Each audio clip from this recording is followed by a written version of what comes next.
नमस्कार साथियों, स्वागत है आपका बीएचयू बीए स्टडी चैनल में। पिछले कुछ वीडियो में हमने भक्ति काव्य के बारे में बात किया था।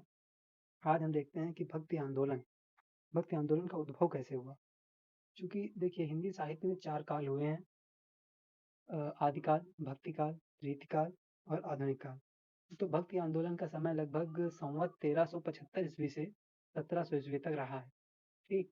तो चूँकि इतना पुराना समय हो गया है, तो उस समय की घटनाओं का केवल अनुमान लगाया जा सकता है कि वो घटना किस प्रकार हुई। ठीक, तो इसीलिए भक्ति आंदोलन का जो उद्भव हुआ है, वो काफ़ी विवादास्पद है क्योंकि इसमें सभी लोग अपने-अपने मत दिए हैं।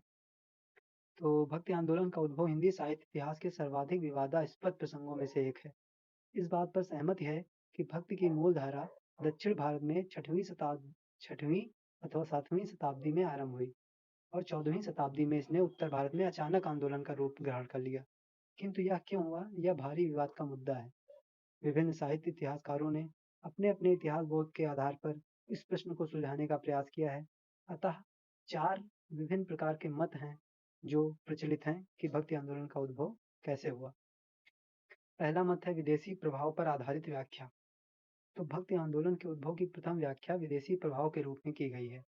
इसका समर्थन जॉर्ज गियर्सन, आबिद हुसैन तथा ताराचंद ने किया है। गियर्सन जी का मत है कि भक्ति आंदोलन अचानक एक बिजली की कौन की तरह फैला था। उनके मुताबिक दूसरी-तीसरी शताब्दी में मद्रास के निकट कुछ स्टोरियन ईसाई आकर बस गए। इन्हीं की परंपरा से आगे चलकर रामानुज प्रभावित हुए और भक्ति आंदोलन अस्तित्व में आया। ये ग्रियर्सन का मत है। ठीक है। ताराचंद और आबिद हुसैन भक्ति आंदोलन को इस्लाम की देन बताते हैं। ताराचंद का मत है कि इस्लाम के आगमन के साथ ही कुछ सूफी लोग भारत के पश्चिमी तट पर बसे, जो ईश्वर की साधना करते हुए हाल की अवस्था तक पहुंच जाते थे। इन्हीं की प्रेरणा से ईश्वर की भक्ति का भाव प्रचलित हुआ तथा भक्ति आंदोलन विकसित हुआ। किंतु इन मतों को स्वीकार करना कठिन है। ग्रियर्सन के मत का खंडन करते हुए आचार्य द्विवेदी ने स्पष्ट कहा है कि जिस बात को ग्रियर्सन ने अचानक बिजली की चमक की तरह फैल जाना लिखा है, वह ऐसा नहीं है। उसके लिए सैकड़ों वर्षों से मेघखंड एकत्र हो रहे थे। ताराचंद के मत का खंडन दिनकर ने अपनी पुस्तक संस्कृत के 4 अध्याय में ये कहकर किया कि पश्चिमी तट पर वह परंपरा विकसित होने से पहले ही भक्ति परंपरा दक्षिण में स्थापित हो चुकी थी। देखिए, कुछ लोग अपना मत देते हैं, उसके प्रत्युत्तर में कुछ लोग अपना मत देते हैं।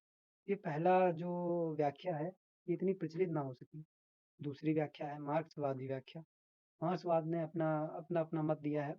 तो भक्ति आंदोलन के उद्भव संबंधी द्वितीय व्याख्या मार्क्सवादी व्याख्या है, जिसे मुख्यतः इरफान हबीब और के दामोदरन ने प्रस्तावित किया है। मुक्तिबोध ने भी कुछ लेखों में यही मत प्रस्तुत किया है। हबीब के अनुसार दिल्ली सल्तनत की स्थापना के कारण जब बड़े पैमाने पर सड़क और भवन निर्माण आरंभ हुआ, तो निम्न वर्गों की आर्थिक स्थिति में अचानक सुधार आया, जिससे उनके भीतर सामाजिक प्रतिष्ठा की भूख बढ़ी। देखिए, जब दिल्ली में मुस्लिम सल्तनत स्थापित हो चुकी थी, तब उन्होंने अपना विकास तब करवाना प्रारंभ कर दिया, जिससे जो नीचे तबके के लोग थे, वो आर्थिक रूप से मजबूत हो गए, जिससे अब उनमें सामाजिक प्रतिष्ठा की भूख बढ़ी। चूँकि उनके पास पैसा-वैसा सब हो गया था, तब उन्हें सम्मान चाहिए था।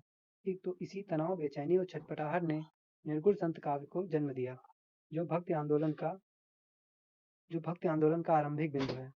इसका प्रमाण यह है कि संत काव्यधारा में शामिल सभी कवि प्रायः निम्न वर्णों से ही संबंधित हैं। तो ये हुआ कि के दामोदरन का मत है कि भक्ति आंदोलन सामंतवाद के विरुद्ध व्यापारी वर्ग और दस्तकारों की प्रतिक्रिया है, जैसा किसी भी सामंतवाद के विरुद्ध स्वाभाविक रूप से पनपती है। ठीक है, तो मार्क्सवादी व्याख्या भी भक्ति आंदोलन के लिए प्रामाणिक नहीं मानी जा सकती। अब क्यों नहीं मानी जा सकती, ये देख लीजिए। एक तो भक्ति आंदोलन का एक भी कवि ऐसा नहीं था जो स्वयं सड़क या भवन निर्माण की प्रक्रिया से जुड़ा हो। दूसरे, भक्ति काल के किसी भी कवि की कविता में व्यापारियों या दस्तकारों के पक्ष में विशेष तर्क नहीं दिखाई पड़ते। इस आर्थिक कारण का प्रभाव तो अवश्य रहा होगा, किंतु इसे निर्णायक या निर्धारक मानना गलत होगा, क्योंकि हमें कोई सबूत नहीं मिलते हैं उनकी उसमें कविताओं या जो उन्होंने लिखा है, इसलिए इस व्याख्या को भी सर्वमान्य नहीं माना जा सकता। अब हिंदी साहित्य के जो प्रखर बुद्धिमान आचार्य रामचंद्र शुक्ल जी हैं, उन्होंने भी अपनी व्याख्या दी है।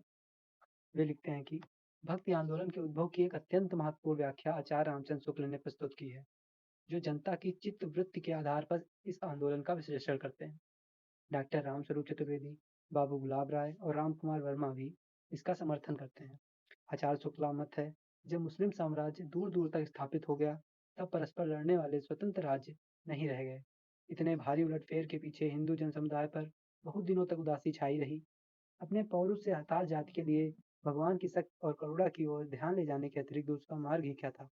स्पष्ट है कि भक्ति का जो सोता दक्षिण की ओर से धीरे-धीरे उत्तर की ओर पहले से ही आ रहा था, उसे राजनीतिक परिवर्तन के कारण शून्य पड़ते हुए जनता के हृदय क्षेत्र में फैलने के लिए पूरा स्थान मिला। बाबू गुलाब राय तथा रामकुमार वर्मा ने भी प्रकारांतर से यही बात रखी है। ठीक, तो आचार्य रामचंद्र शुक्ल जी बताते हैं कि मुस्लिम राज्य जब स्थापित हो गया था, तो जो हिंदू लोग थे, उनके उनके सामने मंदिर तोड़े जाते थे और बाकी ये सब होता था, जिसके कारण उनके हृदय क्षेत्र में भक्ति भक्ति का प्रवाह हुआ। और चूँकि जो भक्ति दक्षिण से आ रही थी, तो वो इधर उत्तर के हिंदुओं के दिल में काफ़ी प्रच काफ़ी प्रचारित हुई। ठीक है? तो इससे भक्ति आंदोलन का उद्भव हुआ। आचार्य शुक्ल जी की ये व्याख्या है। अब आचार्य हजारी प्रसाद द्विवेदी जी की क्या व्याख्या है, आइए इस पर नज़र डाल लेते हैं। भक्ति आंदोलन के उद्भव की चतुर महत्वपूर्ण व्याख्या आचार्य हजारी प्रसाद द्विवेदी ने की, जिनका समर्थन नामवर सिंह ने किया। द्विवेदी जी का इतिहास दर्शन यह है कि वे किसी भी घटना की व्याख्या ऐतिहासिक प्रभावों के संदर्भ में करते हैं। इस संदर्भ में भी उनका स्पष्ट मत है कि भक्ति आंदोलन भारतीय सांस्कृतिक परंपरा का स्वतः स्फूर्त विकास है। इस्लामी आक्रमण की व्याख्या का खंडन करते हुए वे कहते हैं कि यह भी बताया गया है कि जब मुसलमान हिंदुओं पर अत्याचार करने लगे, तो निराश होकर हिंदू लोग भगवान का भजन करने लगे। यह बात अत्यंत उपहासास्पद है कि देखिए वहाँ पे ये आचार्य हजारी प्रसाद द्विवेदी जी आचार्य रामचंद्र शुक्ल जी का खंडन कर रहे हैं, उनके मत का खंडन कर रहे हैं। उपहासास्पद बता रहे हैं उनके मत को। मुसलमानों के अत्याचारों के कारण यदि भक्ति की भावधारा को उमड़ना था, पहले उसे सिंध में और फिर उत्तर भारत में प्रकट होना चाहिए था। यहाँ पर वो ऐसे ही उपहास नहीं कर रहे हैं, वो प्रमाण भी दे रहे हैं कि अगर उनका मत सही होता, तो सबसे पहले चूँकि मुस्लिम सबसे पहले यहाँ आए थे, उत्तर भारत में आए थे, तो इसलिए उत्तर भारत में सबसे पहले प्रकट होना चाहिए। ठीक, किंतु भक्ति तो दक्षिण भारत में प्रकट हुई। ठीक है? ये प्रमाण उन्होंने प्रस्तुत किया है। इस आधार पर उनका स्पष्ट निर्णय है कि अगर इस्लाम नहीं आया होता, तो भी भक्ति साहित्य का 12 आना वैसा ही होता जैसा आज है। ठीक है? इस्लाम के संबंध में वे कहते हैं कि हिंदी साहित्य में यह प्रभाव प्रभाव के रूप में ही स्वीकार किया जाना चाहिए, प्रतिक्रिया के रूप में नहीं। द्विवेदी जी का मत है कि भक्ति साहित्य जिजीविषा का साहित्य है, हताशा का नहीं। बौद्धों ने पारंपरिक सांस्कृतिक स्थिति में जो परिवर्तन उपस्थित किए थे, वे प्रगतिशील तो थे, किंतु समाज के जीवन को छूने में असमर्थ थे। भक्ति आंदोलन इसी अभाव को भरने वाला आंदोलन है, जिसकी ज़रूरत समाज के भीतर पहले से ही विद्यमान थी। वे लिखते हैं कि अत्यधिक प्राकृत केंद्रीय कविता की प्रतिक्रिया का अवसान सहज भगवत प्रेम में हुआ। रामवर सिंह ने भी भक्ति आंदोलन के उद्भव को लोक और शास्त्र के द्वंद्व का परिणाम इसी अर्थ में बताया है। वे लिखते हैं, मध्य युग के भारतीय इतिहास का प्रमुख अंतर्विरोध शास्त्र और लोक के बीच का द्वंद्व है, न कि इस्लाम और हिंदू धर्म का संघर्ष। आइए निष्कर्ष पर बात कर लेते हैं।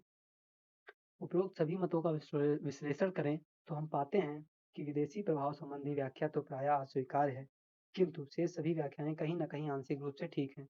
कोई भी जटिल सांस्कृतिक घटना वस्तुतः किसी एक कारण से जन्म नहीं लेती, उसकी व्याख्या बहुसूत्री पद्धति से ही हो सकती है।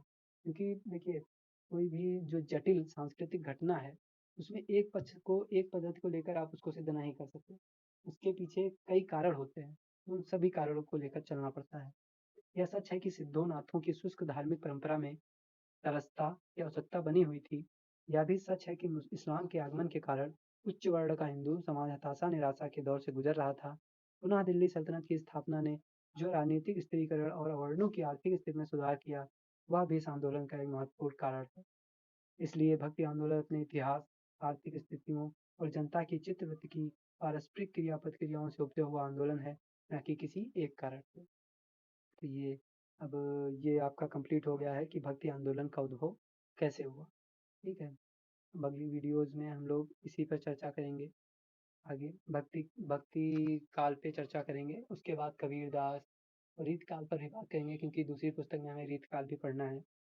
धन्यवाद।